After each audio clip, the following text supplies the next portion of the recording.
அன்பு நெஞ்சங்களே, இறைவன் நமக்கு தந்த புதிய நாளிலே இறைவனுக்கு நன்றி கூறி இறை வார்த்தையால் நம் வாழ்வை பயனுள்ளதாக மாற்றுவோம். இறைவன் நம் அனைவரை நிறைவாக ஆசீர்வதித்து பாதுகாத்து வழிநடத்துவாராக. இன்றைய நற்செய்தி வாச சிந்தனை, புதிய மதிப்பீடுகளை வளர்த்து கொள்வோம். மத்திய நற்செய்தி நூல் பிரிவு 9, இறை சொற்றொடர்கள் 14 முதல் 17 முடிய. இதன் விளக்கம் அறிவோம்.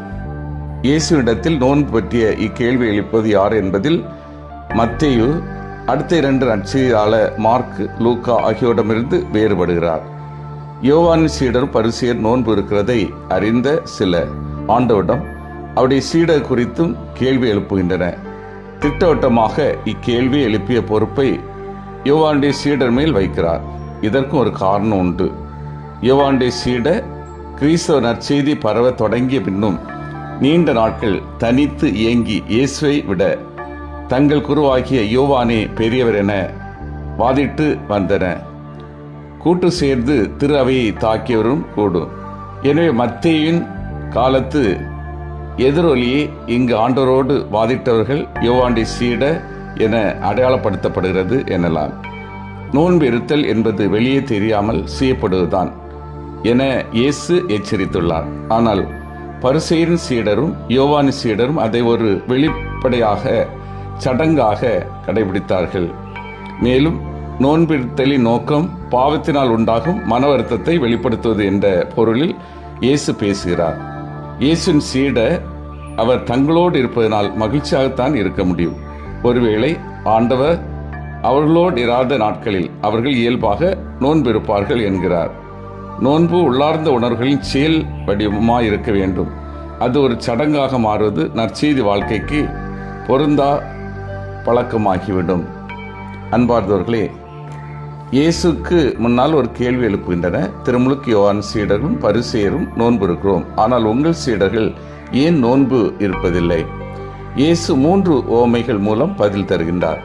1 மணமகன் உவமை, 2 பழைய ஆடை உவமை, 3 பழைய தோற்பைகள் உவமை. மணமகன் உவமை, மணமகன் இருக்கும்போது மண விருந்தினர்கள் துக்கம் கொண்டாட முடியுமா? மணமகன் பிரியும் காலத்தில் நோன்பிருப்பார்கள். 2 பழைய ஆடை உவமை, பழைய ஆடையில் புதிய துணியை ஒட்டு போடுவதில்லை. அப்படி ஒட்டு போட்டால் அந்த ஒட்டு ஆடையை கிழித்துவிடும். 3 பழைய தோற்பைகள் உவமை, பழைய தோற்பைகளில் புதிய திராட்சை மதை ஊற்றி வைப்பதில்லை, தோற்பைகளும் வெடித்துவிடும். எனவே இயேசுவின் புதிய நற்செய்தியை, வாழ்க்கை நெறியை ஏற்க புதிய மனம், புதிய இதயம், புதிய வாழ்க்கை அவசியம்.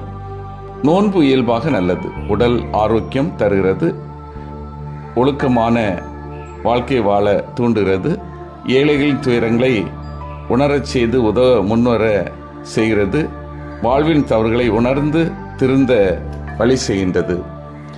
இயேசுவின் வாழ்வில் நோன்பு இறையாட்சி பணியை தொடங்குவதற்கு முன்னால், இறையாட்சி பணியை செய்யும் போது, துன்பத்தை சந்திப்பதற்கு முன்பு என்று பல நிலைகளில் நாம் அறிந்து கொள்ள முடிகிறது. இயேசுவின் போதனையிலும் வாழ்விலிருந்து கற்றுக்கொள்பவை.